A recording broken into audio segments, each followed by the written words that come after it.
Okay, today we're going to study systems of equations. It's our new unit. A system of equations, what is it? Well, system of equations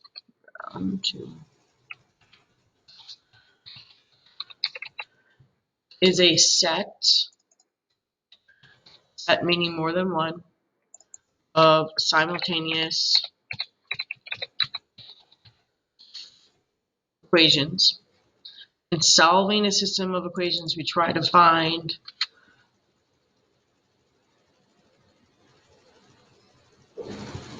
trying to remember what I wrote. We try to find the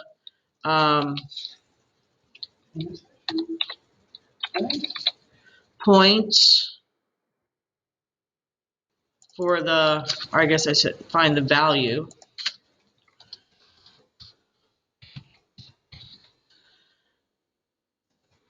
for the x-coordinate and the y-coordinate that will create a true statement. I'll read this a little bit. In both of the equations in the system.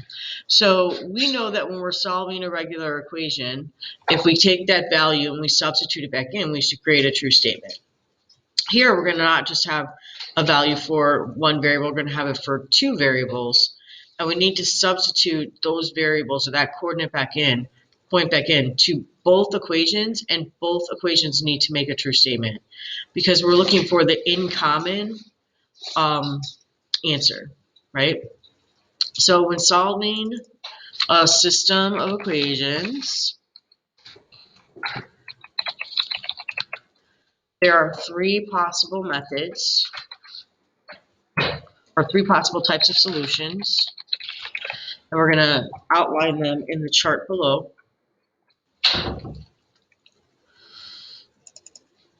So the first type is what's known as consistent and dependent.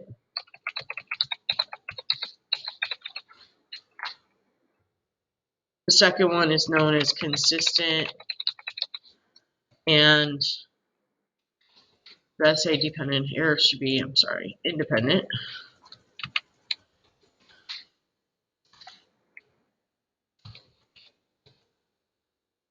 This one will be consistent and dependent. And lastly, we're going to have inconsistent.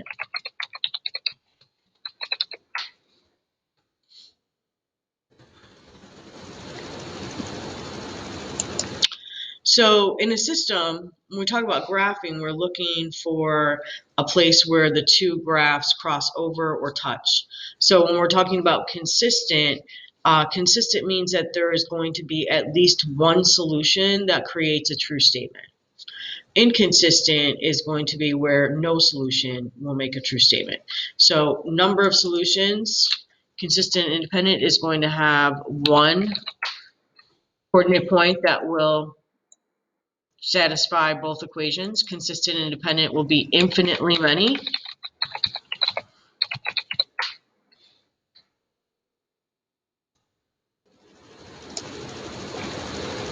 Or infinite, either way. Don't have to get all fancy. And last one is going to be no solution.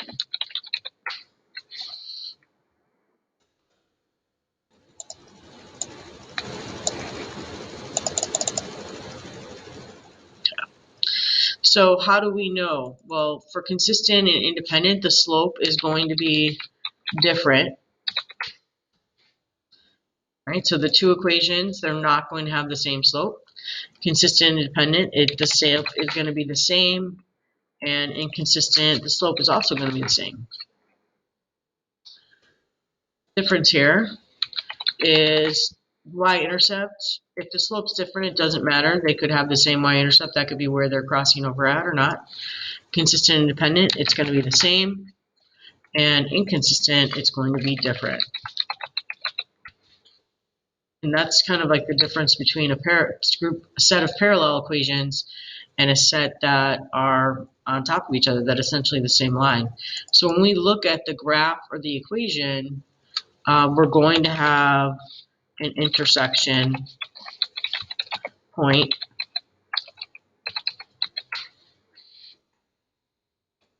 Here we're going to see just one line when we graph it because they're actually going to be stacked on top of each other. And this is going to be parallel lines. And so that's how we can tell the difference between the classification. So if we see parallel lines, we already know it's going to be a no solution. If we see just one line when we graph, meaning that both equations result in the same exact graph, this is going to be infinitely many. And if we have two lines that are crossing each other, that's going to create an intersection point, and that's going to be consistent and independent, or consistent and independent, yes. Okay, so let's go on and look at what are the steps for solving graphing equations. We're just looking at the graphing method. So there are three methods for solving a system of equations. They are the graphing method, substitution,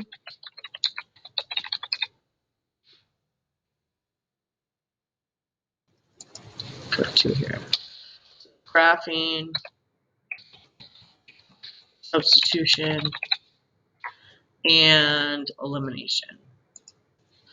Now, Honors is going to learn how to do all three methods. Core is just going to learn how to do graphing and substitution.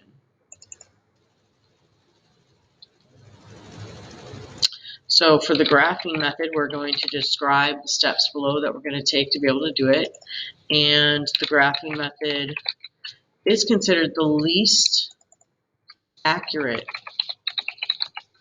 and it's often called an estimate. And part of that is because every two lines are not going to all cross at an exact crossover point where we're going to have two integer coordinate points, coordinate values in the ordered pair. So when we're looking at a graph, I mean, if we can't really estimate in between numbers, so our values are pretty much going to be integer values, like something crossed at the coordinate point 2, 3, right? We're not going to sit there and go, well, this is passed at a half and 2/3. We're probably not going to be able to get that precise in looking at a graph. Whereas when we're doing something algebraically, we can get that precise. And so that's why with graphing, we tend to, if we're not sure, we're going to pick the closest coordinate crosshairs as to where they're passing over at. And that's going to be our solution. So step one, convert each equation into slope intercept form, which I hope we know by now is y equals, I'm going to say y equals what, but I'm going to type y equals mx plus b. Right, so we want to put it in a manner in which we can easily identify the slope and the y-intercept. So step two, identify slope m and the y-intercept b, right? Because that's what we're going to need to be able to graph. Step three, graph each line by starting with the y-intercept b and moving with the slope m. So we graph each one of these equations just as if we were just graphing a single line, but we're just going to graph them together on the same coordinate plane. Okay. If you're doing it on paper, I often like to do it color coordinated, and we're going to do it color coordinated here online. So step four,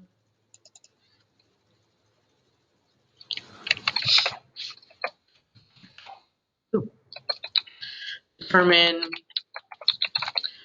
the point of intersection if one exists,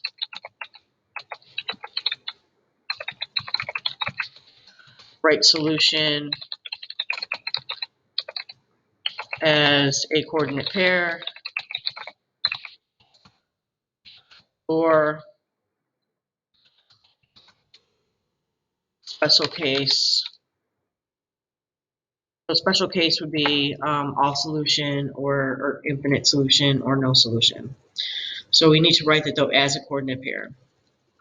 So let's go ahead and we're going to do some examples and we're going to walk through the whole process.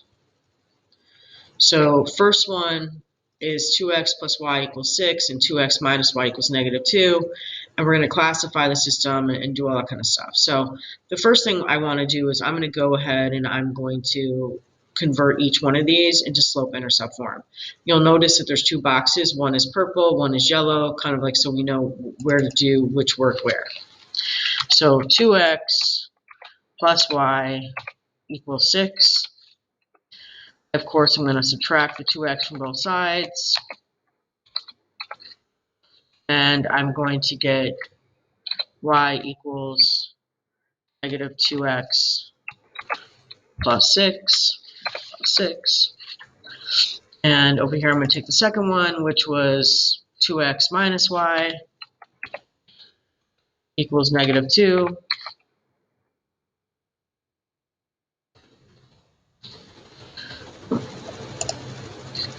So I'm going to subtract 2x from both sides to get negative y equals negative 2x minus 2.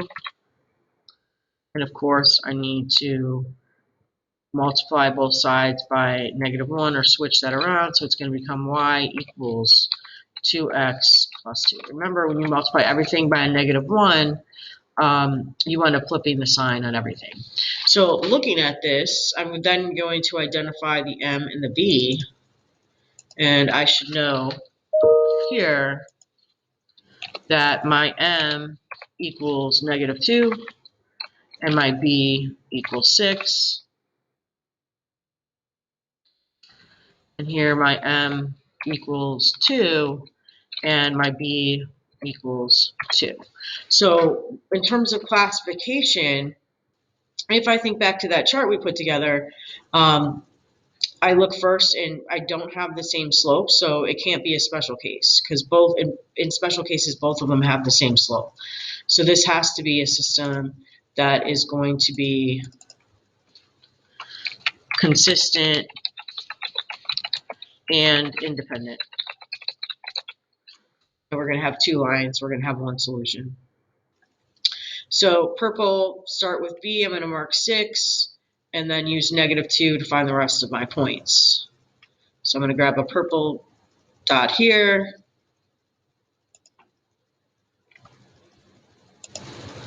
So grab one of these.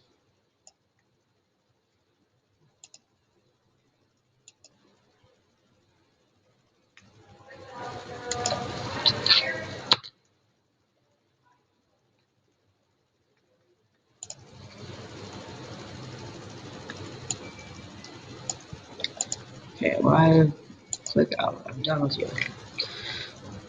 Okay. You know what? It doesn't want to let me move my dots.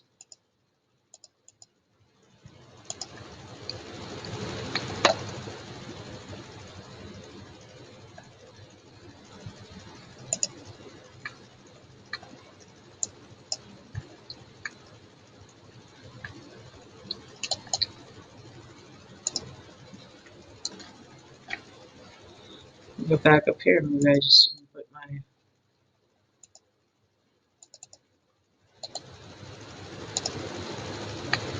I'm going to make that purple. And I'm probably going to need a couple, so I'm going to hit Control D and put a couple of them on there together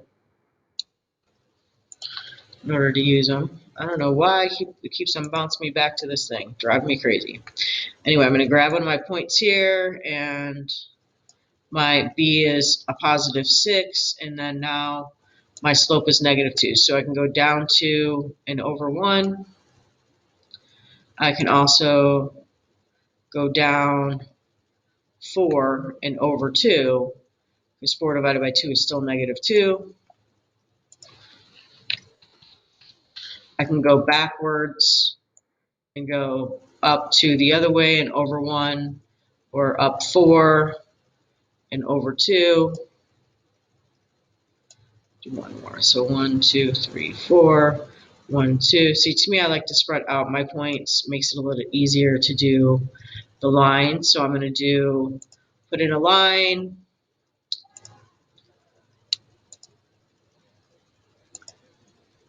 Doesn't matter whether you have arrows or not.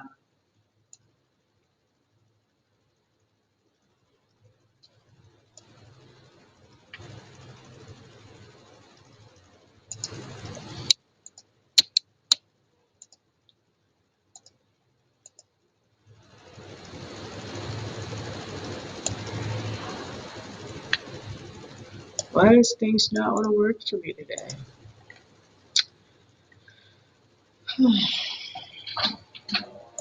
Okay, so I'm putting in a line.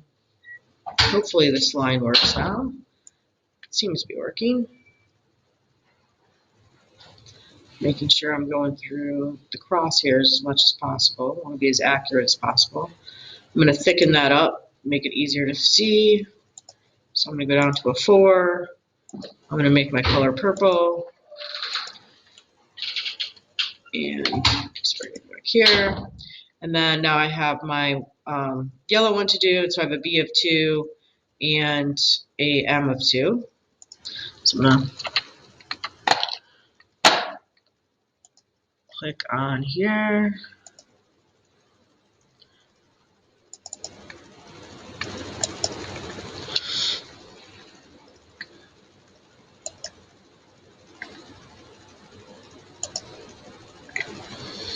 Okay.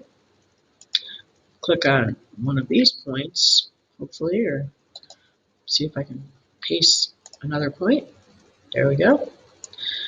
Put it over the yellow one and change that to yellow. Put some of those out there. So I need to start again at 2, and my M is 2, so move this to 2. Up 2 and over 1, I can see where they're going to match up right there. Just so down 2 and over 1, I'm going to need to finish doing my line, so keep on doing it.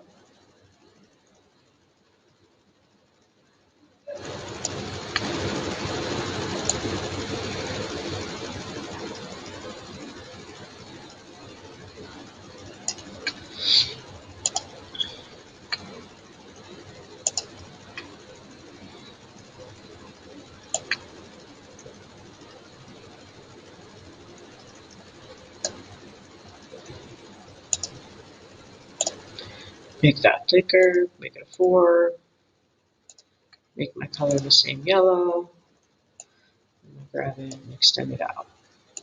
So I can see we cross over right there, which is at point 1, 4. So my system solution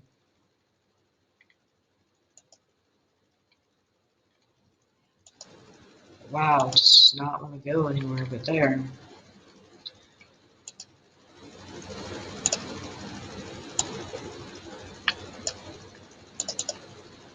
My system solution is going to be the point of 1, 4.